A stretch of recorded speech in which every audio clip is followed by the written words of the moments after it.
Ladies and gentlemen, thank you for tuning in to another episode of Generational Wrestling Podcast. As always, it's yours truly, the 28-year-old piece of gold, the franchise, aka the showstopper, better known as the GOW's resident tribal chief. And with me, as always, I got my tag team partner, my brother, my family. He is the flyest in the room, Mr. 1, 2, 3. Pin that ass down, K Breezy, aka EC's resident Isaac Hayes King, too cold in the building, bro. With that, and Man, what's good? What's good? What it do? What it do? Man, it's Tuesday. Wow. Tuesday just doesn't have that excitement that, Wednesday or Friday or sometimes Monday when it wants to be. But yeah, right. man, we got to figure out a way to, man, spice up Tuesday, man.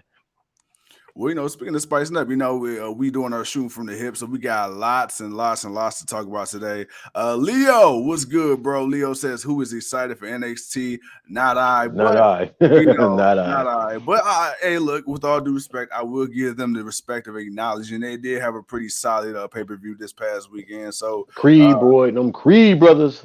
yeah. The Creed Bros, they became man. I wish Malcolm Bivens was there for that, but hey, it is what it is. Oh, man. He Oh, man. yeah, Oh, yeah, man. yeah. I can just imagine the promos he would have cut for Diamond Mine and the Creed Bros for that, Oh, man. my God. Oh, my goodness. Golden. Golden. But Tuco, man, speaking of Golden, we got the American Nightmare. We got that boy Cody Rhodes, man, who recently made his way back to WWE from AEW. He's been on a run, man. He is 3-0 against the man himself, Seth freaking Rollins. Bro, what a match they had at Hell in the Cell. Tuco, man. Cody made sure he wanted to let everybody know. He says, it was solely my decision to compete with a torn pec. You would literally have to kill me from staying away from the ring. 10 times out of 10, I've made the same decision.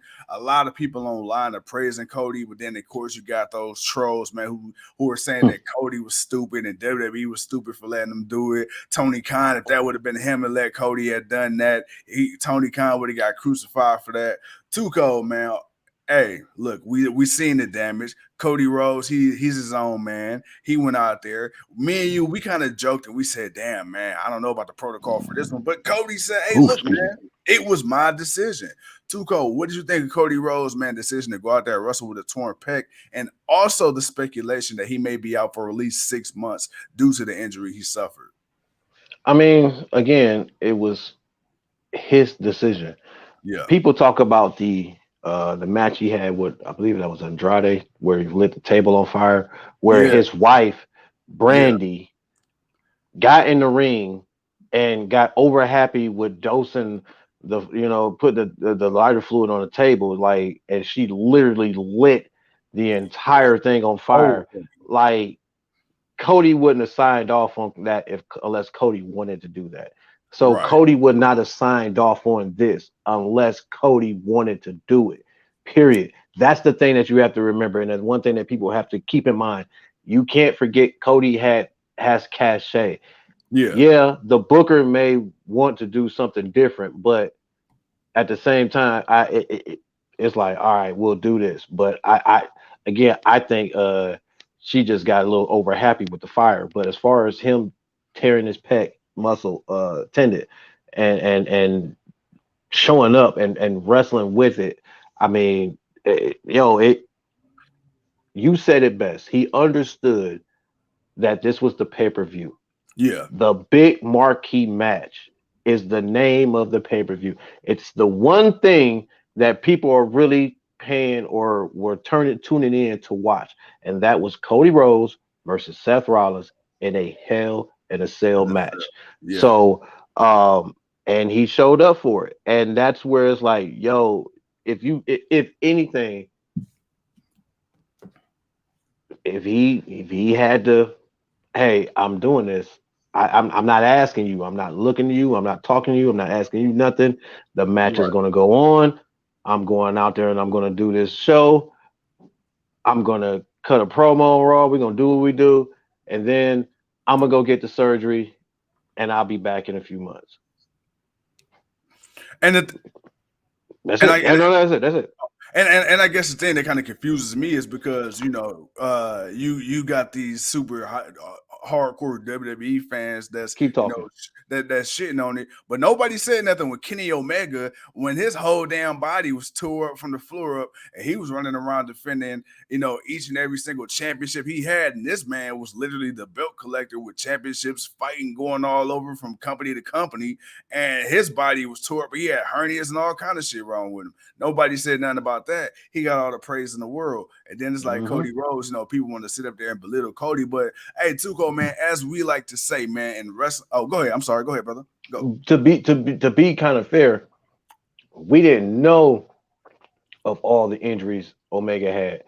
We started learning it as the time got going. As it got going, we started learning some of the injuries that he was coming up with. It was like, damn, another one. It was like DJ Khaled, another one, another one. It was like, damn, dude, shit.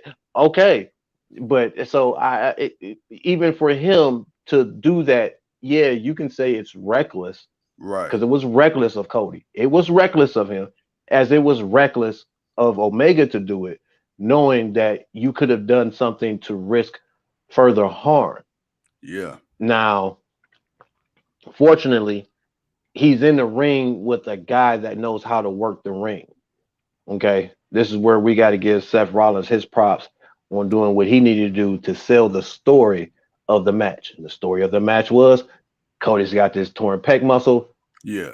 So therefore, he's basically fighting with one arm. And he's got to fight Seth demented, cynical Rollins in a Hell in a Cell match. So yeah, was it reckless? Yes, it was. But hey, that was that man's choice. That wasn't Vince saying you got to go out there. That was that man's choice, and he went out there, did it. And if anything, it should have proved something more to Vince. Oh yeah, absolutely. And you know what, man? You hit the nail right on the head. Let's talk about this next man right here, Seth freaking Rollins.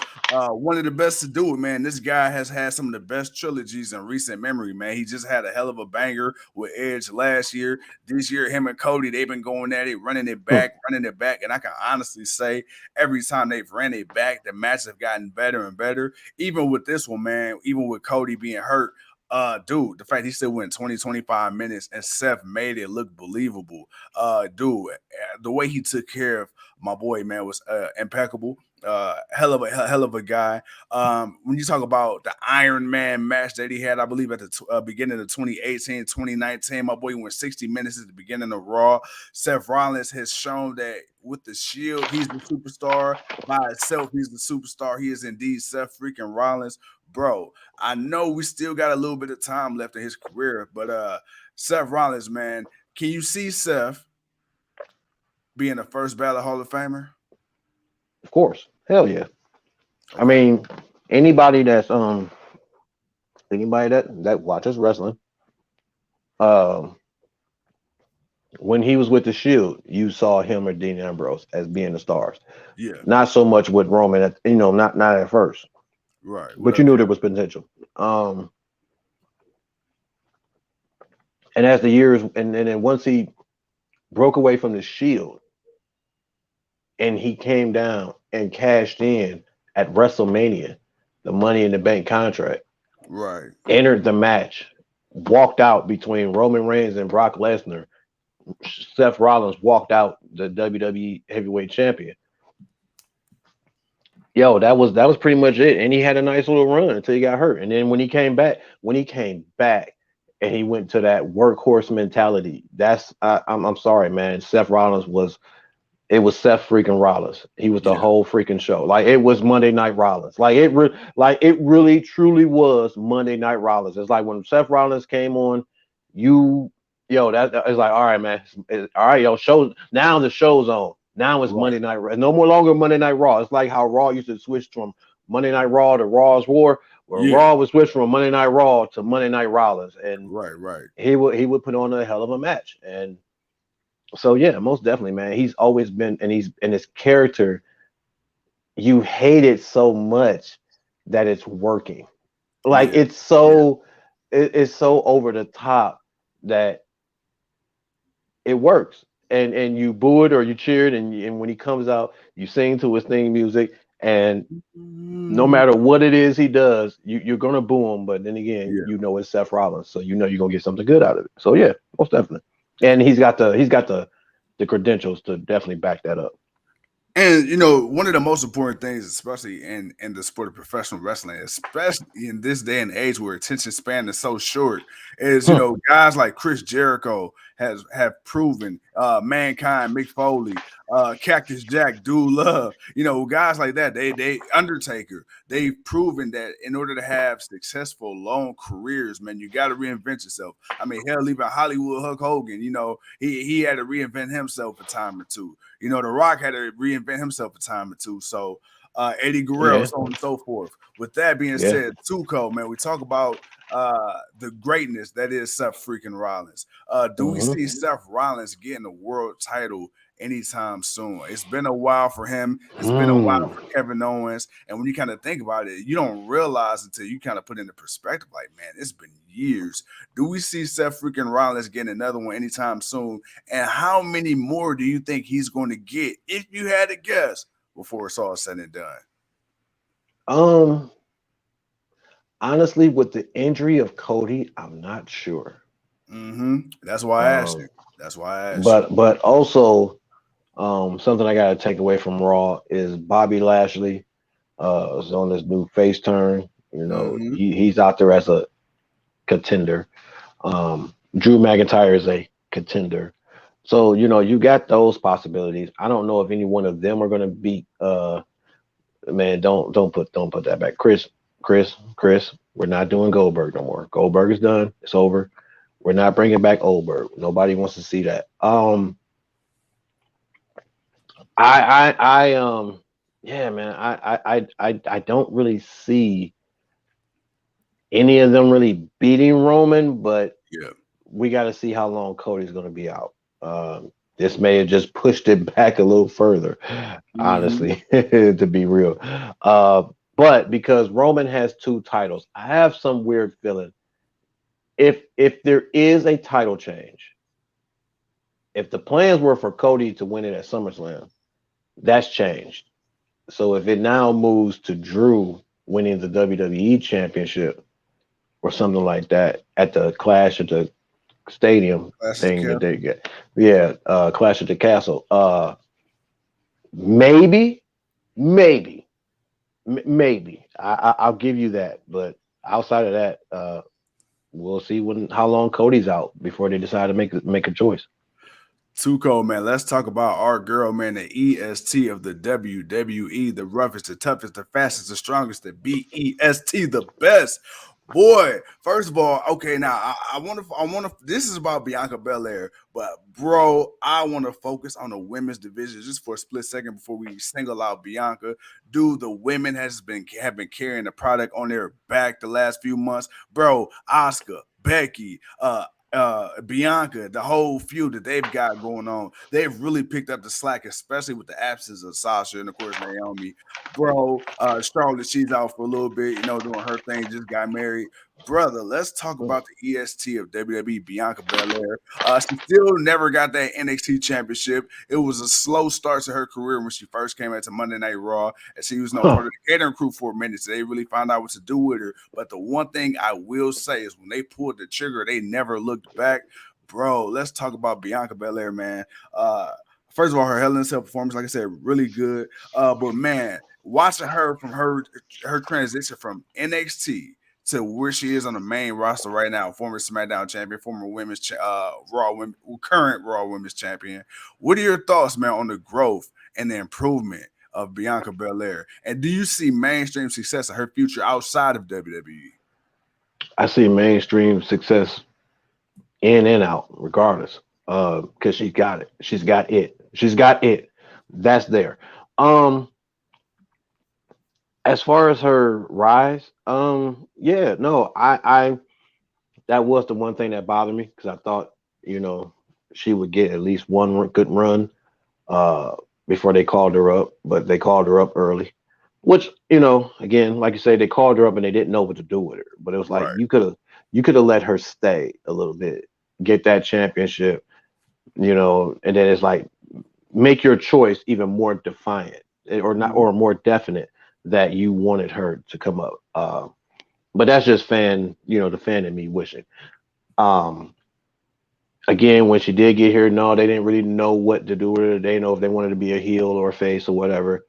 And then they found their niche they found their niche when she was in the Royal Rumble the year Charlotte won. Yeah. And she went through eliminating people. Like when she showed out in that, she showed something, and Yeah. that led to that year's Royal Rumble where she won, and was her and Ripley, and she eliminated Flair, and it was her and Ripley left, and they had that little exchange, and she ended up winning. So, and then of course the whole thing with Sasha, and then again with Becky, and then that turned into that this past WrestleMania. She's been on back-to-back WrestleManias. Right. She's won back-to-back WrestleManias, and she's won a championship back-to-back at both Wrestle. So it's like, yo, Yeah. it's like I don't if this is the now WWE standard of pushing a superstar to the moon, I can't give WWE any more compliments than that, Yeah. because I felt they actually did that with her. It started off slow, but they gave her a shot, and they rode with it. Like they didn't give up on it.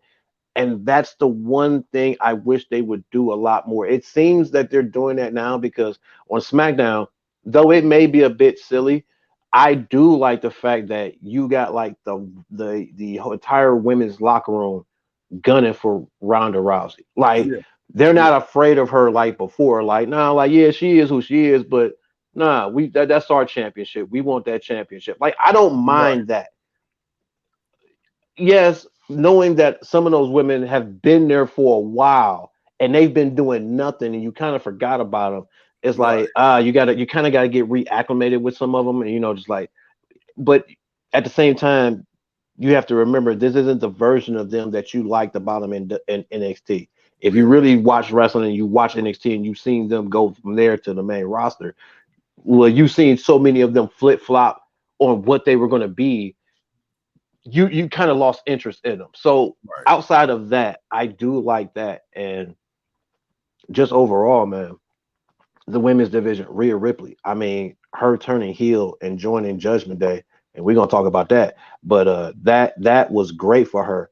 Nikki Ash, Dewdrop kind of getting at Nikki Ash and getting her to get rid of that and go back to being Nikki Cross a little bit, and trying to bring that attitude back out of her. I like that. The fact that yeah, we do have Oscar back. The fact that we got Becky there. Um, you can't help but point out the fact that they're not even doing anything with the tag team championships. But like I say, one begs the different why they may have did what they did. But I digress. That's not what we're going to go into today. Um, but no, as overall, yeah, I like that they're doing something, but that may be a product of that. I mean, them walking out may be a product, and some people will look at it and probably won't look at it that way, but you can actually look at it that way, because it forced WWE to change their hand at what they were going to do. And now you kind of have to you have to kind of put a little effort and importance to certain things. So if Sasha and Naomi walking out the way they did kind of brought a little bit of light to the injustice that they really do towards some of the women, and the way that they promote and push. Like, yeah, again, I'll give them credit for the one or two, but Yeah. we've always said it, man. There's so many 3 and 4s that, bruh, it's like damn, and then you get rid of them, and it's like you wasted talent. Like like we don't understand. So I'll give them the credit when it's due, no doubt about it. But there's still far too many that they have kind of just wasted time on. And right now, man, we're gonna see what they do. Well, we're gonna transition over to the AEW side of things, man. Speaking of wasted time, could it be a waste of time with AEW, Tony Khan, and MJF, man? Right now, the wrestling world is in shambles. We don't know what's going on. We don't know what's real, what's fake, what's half real and half fake. Bro, okay, so recently it came out, man, that Warner Media has requested that AEW pull the plug on any upcoming promotional spots on AEW programming for that's related to MJF.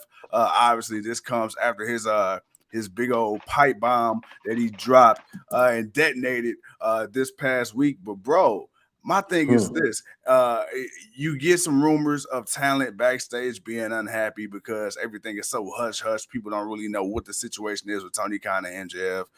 You got the networks who, at least to our knowledge, they don't really know what's going on.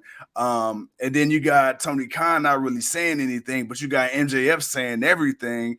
And then, I mean, when you look at the social media responses to the promo that he laid down, man, dude, AEW, they go far. They allow their talent to say a lot, but MJF, man, shoot, work, full shoot. I don't think we've ever seen anybody on live cable television go as hard as MJF did.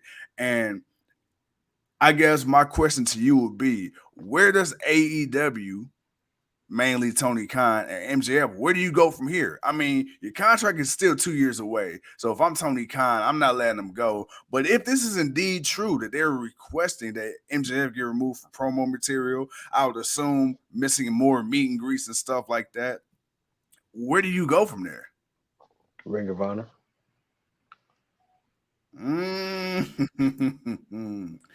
That's what you think? Well, talk to me. It helped the franchise understand, Too Cold's thought process right here. I say that because you gotta look at what AEW is right now. It's the place where all wrestlers who either want to get the first chance or a second or third chance. Okay? Mm-hmm. That is just what it is. You can call it what you want to call it, but the bottom line, that's what AEW is. So now we keep sometimes forgetting about Ring of Honor. Tony's working his hand to get this thing working and doing what it needs to do. Now, I'm not saying this is going to absolve MJF from totally being at AEW, but that'd be a hell of a person to help lead, and I mean lead, the new era of Ring of Honor, and I mean that'd be a hell of a voice. I'm just saying, that's a hell of a thing to do. You remove him from the AEW side of stuff, but you shift him over to the Ring of Honor side. Okay. And so now you got that. Now that's Too Cold's conspiracy theory. All right. I like that. Hey, we're gonna make a full segment called Too Cold's conspiracy theory. That's Too Cold's conspiracy theory right there. All right. That it's a work for him to possibly show up at Ring of Honor to still cause some mayhem. Now, the more reality one is that it's a work shoot. Okay. They're working it, but they're shooting. Okay. That's the best way I can say that. All right. They're working it, and they're working it, but they're shooting now. Because everyone may not be on board, it actually plays into it even more. Like all that stuff you said, it just adds to the intrigueness of it. Regardless of how the network feels. Yeah. MJF's value just skyrocketed. Oh, through the roof. Vince out of everybody's looking like, because they're checking the social medias. So it's like when you look at that response, like, God damn, like, really? Like, this the kind of heat this dude drawing? Because you got to think about it. Who's drawing that kind of heat elsewhere right now? Roman Reigns. That's it. That's the only other person. That's the only other person that anybody can truly say who's drawing better heat than MJF. It's Roman Reigns, because it's Roman Reigns. It's WWE. It's Roman Reigns. It's the tribal chief. It's the head of the table. Right. You can argue that all you want to, But let's look at who you're arguing it against. That's Right. what you're arguing against. So that's why I say I hope that this is a work shoot, that they're working this, to this angle because of it, which will lead to what I said to you previously, and that is a MJF AEW World Title victory against CM Punk. So how does that play in? Well, maybe then Tony convinced the networks, why he can't let MJF go, and though Tony may give MJF a little shit, but then again, he may have to give him an opportunity to show that he's not what MJF says. Maybe this is a part of the Too Cold conspiracy theory, because I'm kind of reaching on why it's going to work this way, but Right. it's like it could be this, or maybe Tony's, man, because Tony's the kind of timidative, but not too timidative boss. Like, Tony seems kind of out of place sometimes, but Yeah, yeah, the yeah. man knows what he knows. He knows what he knows, but he seems out of place sometimes. And MJF being that over aggressive asshole, and it's a hell of a story. It's a hell of a story, and you would hope, again, that the networks would not just be that blind to seeing the value in what this dude just did and what he's become, and just let him walk. You Yeah. may want to tone down how he goes, but obviously there's a method to the madness to why he's going this far. And boy, oh boy, we're gonna find out. That's all I can say. That's the best I can really lay that out. We will Right. find out. Tuco, man, as we get ready to wind down, I got two more topics I want to talk to you about. One is Britt Hmm. Baker, and then we're going to finish up with the Judgment Day. But before we get to Britt Baker and the Judgment Day, really quick, man. So some quick news: Bryan Danielson and Adam Cole are currently out with injury for at least the next 2 weeks. Bryan Mm. reportedly got injured at the Anarchy at the arena. Both men will be kept out of competition in hopes of them both being healthy for the Forbidden Door pay-per-view. So that's a little, quick little side note right there. But moving forward, man, like I said, we got two more things. All right, so That's Renee, actually okay. And you know why that's okay? Because that gives other people opportunity to step up, uh-huh, but also at the same time, it allows these guys to get healthy. Because again, yeah, we want it. I want them to be right. I don't want them to get right enough to wrestle and still be hurt, but I want them right, to be right.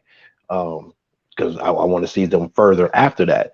But I don't have a problem with that, man. But we know Tony can. Hey, he pulled a rabbit out of his ass Friday night with the yeah, Young Bucks and Lucha Bros, just yeah, throwing that out there. Oh shit! Oh, you give me this? I didn't even know. Okay, so Tony's good at doing that. Miro's back. Bro, I'm not. The JSA and the Blackpool Combat Club can still do what they do. yeah, You yeah, still got so many other things going on. FTR and all these other guys. Sting, Darby, Hobbs. You got plenty. You got plenty for the next 2 weeks right, to do, where not having Adam Cole, even if Adam Cole cuts a promo but it's been taped, whatever, use it right. how you use it. But still, you got plenty to go, and yeah, do what you do, Tony. Do what you do. All right, man. So next up, we go into one of our favorites, the Doctor DMD herself, man, Britt Baker. So Renee Paquette recently came out and said that she loves AEW, she loves Tony and everything, but he needs to do a better job. But we've said this. I think everybody said this. It's no secret that he needs to do a better job of pushing women's division outside of Britt Baker, right?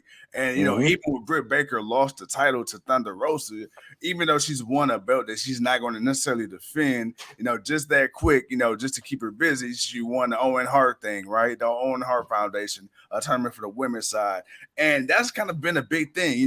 Lita said that she was approached at one point before she returned back to WWE about possibly going to AEW. But she made it known that Tony made it known her main role will be to put over Britt Baker. And even she said it seemed like the women's division is surrounded strictly for Britt Baker. Like that's her division, literally, which we Wow. know it is because she's head and shoulders better than a lot of the division, true.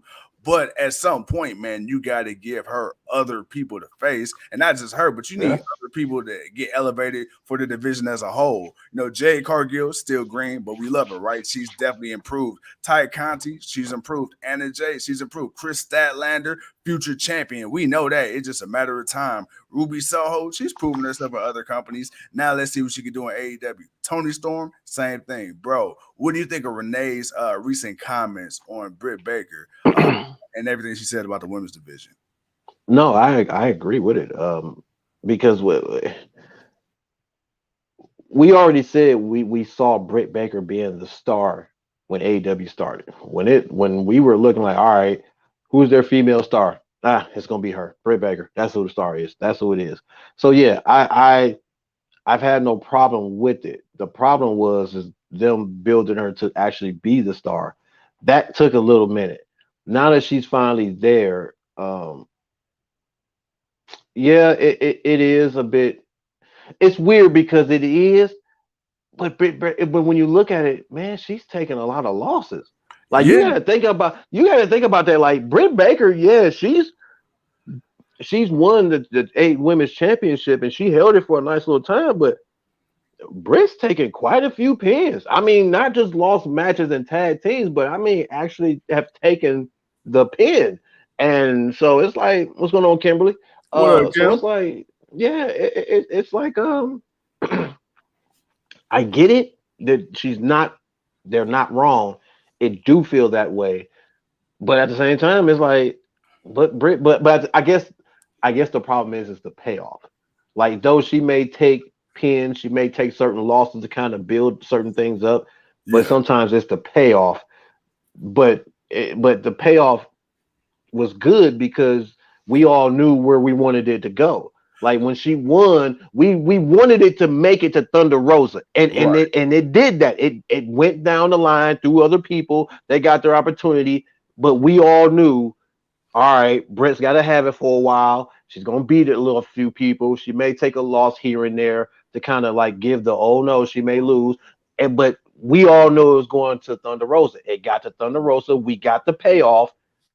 Now the after effect is what I think they're talking about, and what we Yeah, talked about the fact yeah, that Thunder Rosa has been taking more pictures on vacation and doing other stuff than, and her and Ty Conti, to be honest, have both been on vacation more than any goddamn thing, and they haven't been really wrestling, especially for Thunder Rosa. You're the champion. You need to show up and at least have a match or two. I mean, you had, I think, no matches. I think but she yeah, won the championship but you and got to did think about it. nothing but promo shit and been on vacation and came back and then fought Serena D.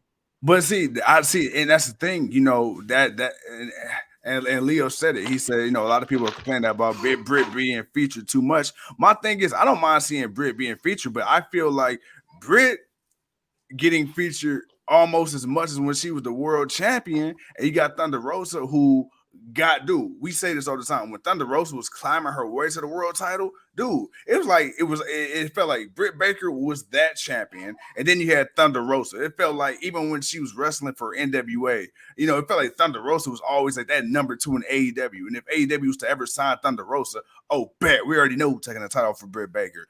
Thunder Rosa felt like a big deal.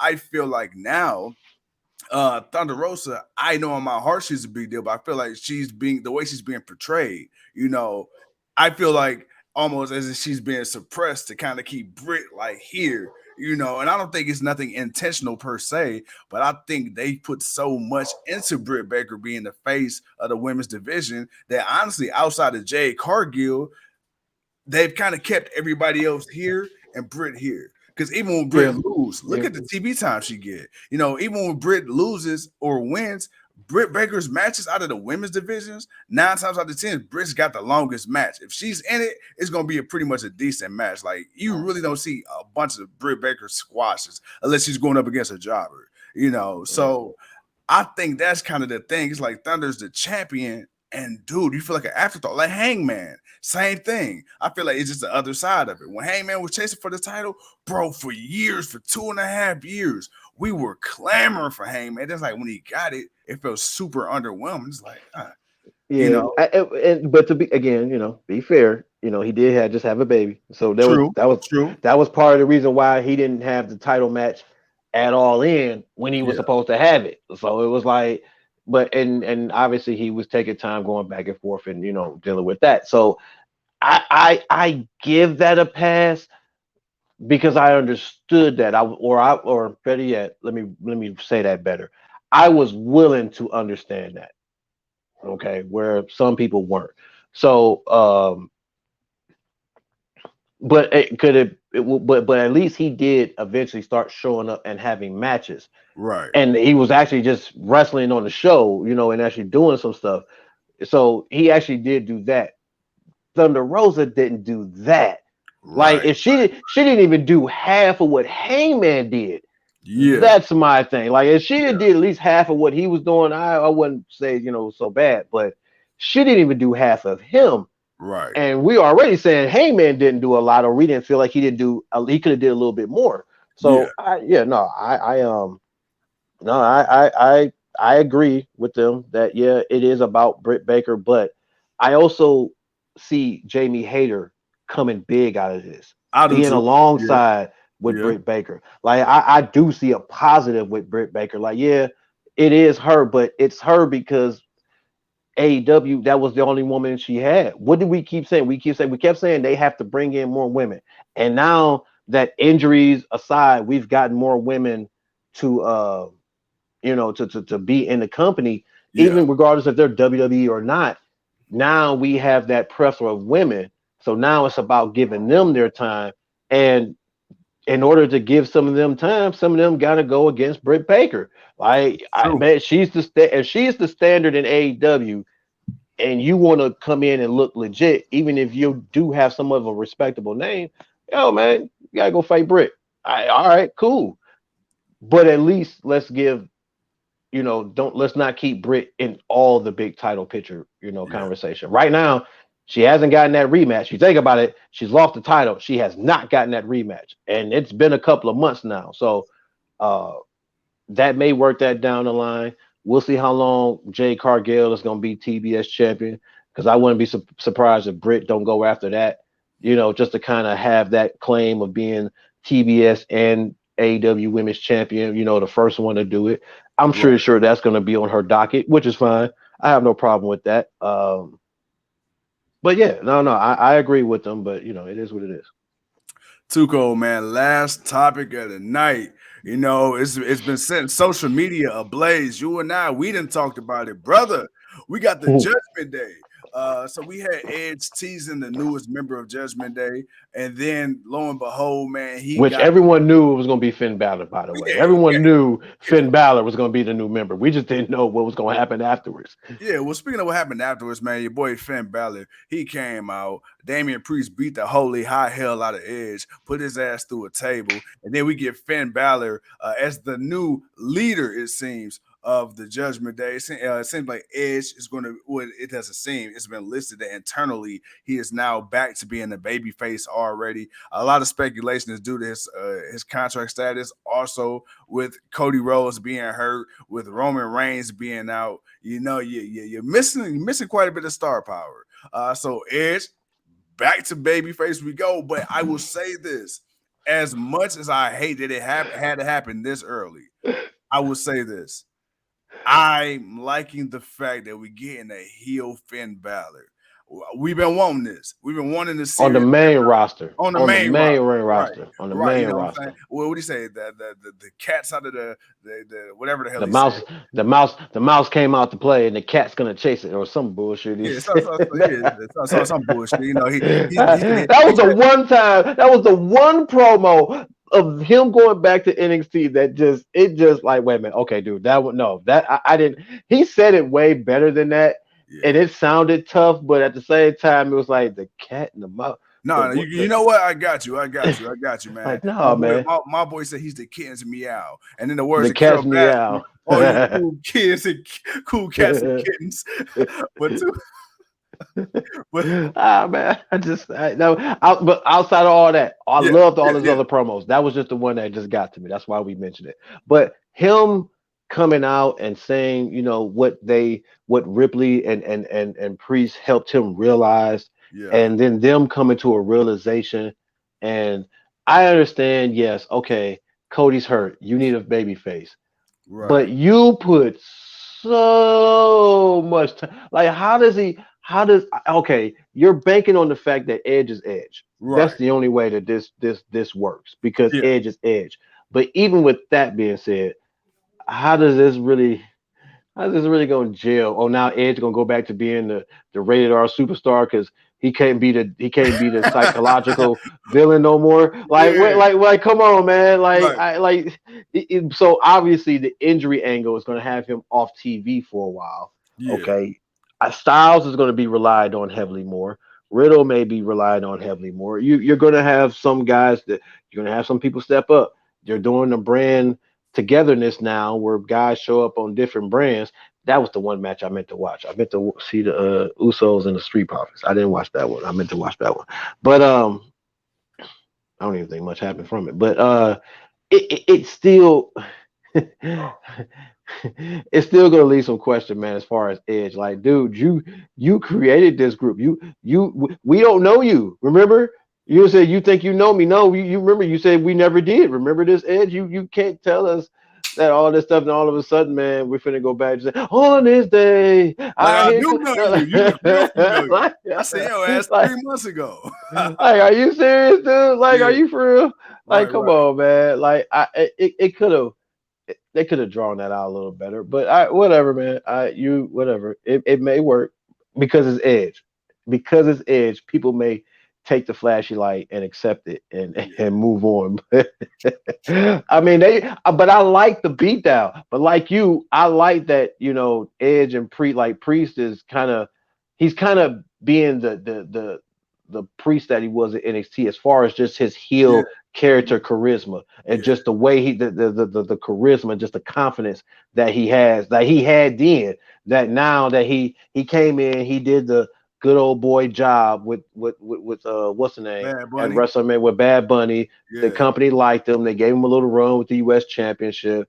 Then of course they put him on this heel turn thing and that kind of really didn't work either. Then he hooked up with Edge, but um, yeah, it's giving me that type of vibe, seeing him be that character. Kind Right. of seeing the Finn Balor be heel is giving me that the Prince back in NXT kind of vibe. And then seeing Hell Rhea yeah. Ripley, never really seeing her being a heel, but just seeing the attitude and the confidence and the determination behind it. Right. Like I actually like all three of those coming together and that's actually not a bad group. I'm not gonna lie. I don't know who AJ Styles is gonna get to be his new buddy. I guess Ciampa's gonna go from being a heel to a face soon. Now that he's no Yep. longer.